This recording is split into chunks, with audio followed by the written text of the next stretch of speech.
आपकी कुंडली में सरकारी नौकरी का योग इस वीडियो में जानेंगे विस्तार से। कुछ लोगों के लिए यह मायने नहीं रखता कि प्राइवेट नौकरी में कितनी सुविधाएं मिलेंगी, कितनी लग्जरी मिलेगी। उनको तो बस सरकारी नौकरी चाहिए, सरकारी नौकरी का लेबल चाहिए। इसी चक्कर में कितनों के कितने ही साल निकल गए। अब क्या करेंगे नौकरी करके? अब प्राइवेट नौकरी करके क्या करेंगे? अब तो सरकारी ही नौकरी चाहिए। जिसको चाहिए सरकारी नौकरी चाहिए। अब देखो, इस सरकारी नौकरी को क्यों पाना चाहते हैं लोग? कुछ लोग इसे स्टेटस सिंबल की तरह इस्तेमाल करते हैं। कुछ लोगों की मजबूरी यह है कि उनके घर में सभी सरकारी नौकर थे, यानी कि सरकारी नौकरी सबने की है। मैं क्यों पीछे रहूं, मैं क्यों पीछे रह गया? कुछ लोगों की ये इज्जत का सवाल हो जाता है कि मुझे तो नॉलेज है, मुझे तो सरकारी ही नौकरी चाहिए। और कुछ लोगों को चाहिए होता है अधिकार। कुछ लोगों को आईपीएस ऑफिसर बनना है, आईएएस ऑफिसर बनना है। इसके लिए पता नहीं कितने लोग एग्जाम देते हैं, परंतु करनी है सरकारी नौकरी।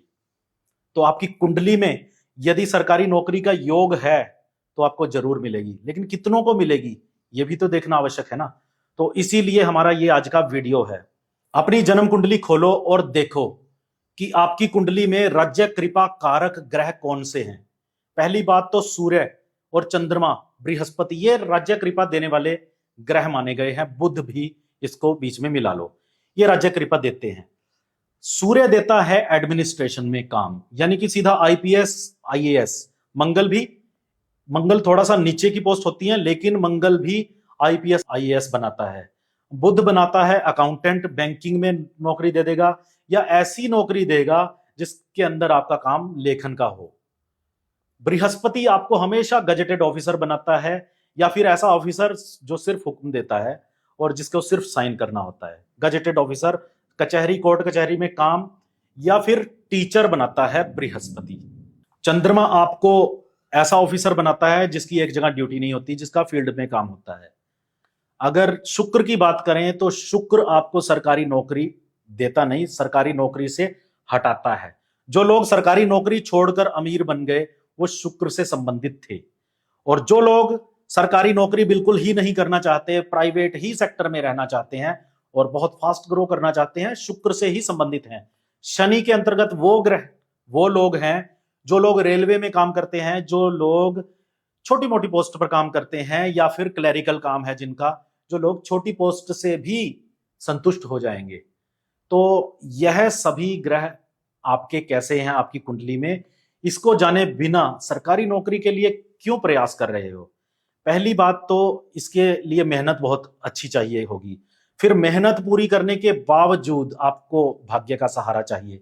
यदि कुंडली में भाग्य मजबूत है, इस तरह की कोई ग्रह स्थिति है, तब सरकारी नौकरी के लिए बिल्कुल प्रयास करना चाहिए आपको, आपकी ही नौकरी लगेगी।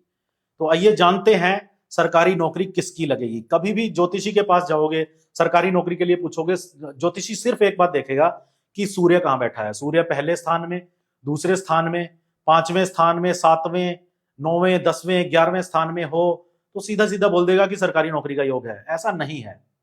सूर्य सरकारी नौकरी भी देता है, सूर्य सरकारी टेंडर भी दिलाता है, सूर्य बड़े सरकारी काम भी करवाता है। सरकार के अंडर या सरकार के साथ सहयोग करके काम सूर्य ही करवाता है। जरूरी नहीं कि आपकी सरकारी ही नौकरी होगी। तो पहले अच्छे से देख लो कि कौन कौन से योग आपको सरकारी नौकरी की तरफ ले जा रहे हैं। पहली बात, सबसे प्रमुख बात यह है कि पांचवां घर कुंडली का बलवान होना चाहिए, और उससे भी जरूरी बात है पांचवें से पांचवां बलवान होना चाहिए।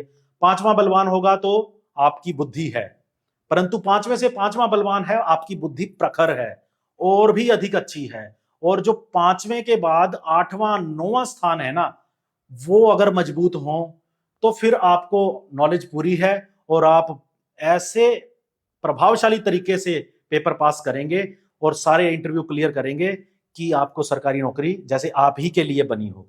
इतना कॉन्फिडेंस आपके अंदर जन्मजात होगा। तो यदि ऐसा है तो सरकारी नौकरी आपकी है।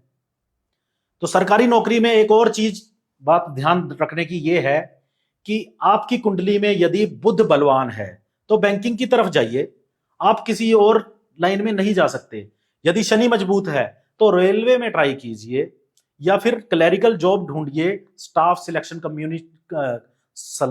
सिलेक्शन कमीशन के लिए काम कीजिए। अगर कुंडली में बृहस्पति बलवान है तो कोर्ट कचहरी में काम ढूंढिए, वहां मिलेगा आपको काम।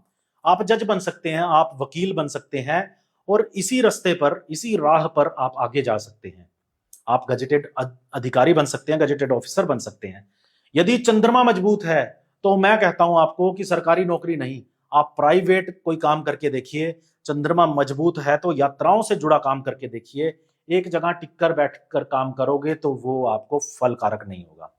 सरकारी नौकरी आपको चाहिए तो आपको एक बात ध्यान रखनी होगी कि 10वां स्थान और कर्म स्थान, 10वां स्थान कर्म स्थान और कर्म का कारक शनि, ये दोनों सूर्य, चंद्र, बुध, बृहस्पति, इनसे प्रभावित हो तो सरकारी नौकरी मिलने के चांस हैं। यदि इनकी बजाय, सूर्य की बजाय चंद्रमा, मंगल, बुध, गुरु की बजाय राहु, केतु से प्रभावित हैं, शुक्र से प्रभावित हैं, तो फिर प्राइवेट सेक्टर में ट्राई कीजिए ना, आपका लक वहां पर अधिक शाइन करेगा। और प्राइवेट सेक्टर में जितनी सुविधाएं और जितनी बरकत आपको मिलेगी सरकारी में कभी भी नहीं मिलेगी। सूर्य चतुर्थ स्थान में है, कभी सरकारी नौकरी के लिए प्रयास भी मत करना, क्योंकि आप बने ही नहीं नौकरी करने के लिए। यदि मंगल चौथे स्थान में है तो नौकरी मिलेगी भी तो छोड़ सकते हैं। सूर्य मंगल केंद्र स्थान में है, मजबूत है, सेना में ट्राई कीजिए, पुलिस में ट्राई कीजिए, जरूर मिलेगी। बुध केंद्र में है, त्रिकोण में है, बृहस्पति त्रिकोण में है, केंद्र में है, जरूर कीजिए। टीचिंग में अध्यापक बन जाइए, आपको सरकारी नौकरी मिल सकती है। तो आप पहले आप अपनी कुंडली देखिए कि कुंडली के ग्रह क्या बोल रहे हैं, उसी लाइन में ट्राई कीजिए जिस लाइन में आपके ग्रह मजबूत हैं। बाकी करियर से संबंधित अपने बारे में जानने के लिए, प्रेडिक्शन लेने के लिए आप हमसे संपर्क कर सकते हैं। अभी के लिए इतना ही। अगर वीडियो अच्छा लगा तो उसे लाइक कर देना और दोस्तों के साथ शेयर कर देना। धन्यवाद।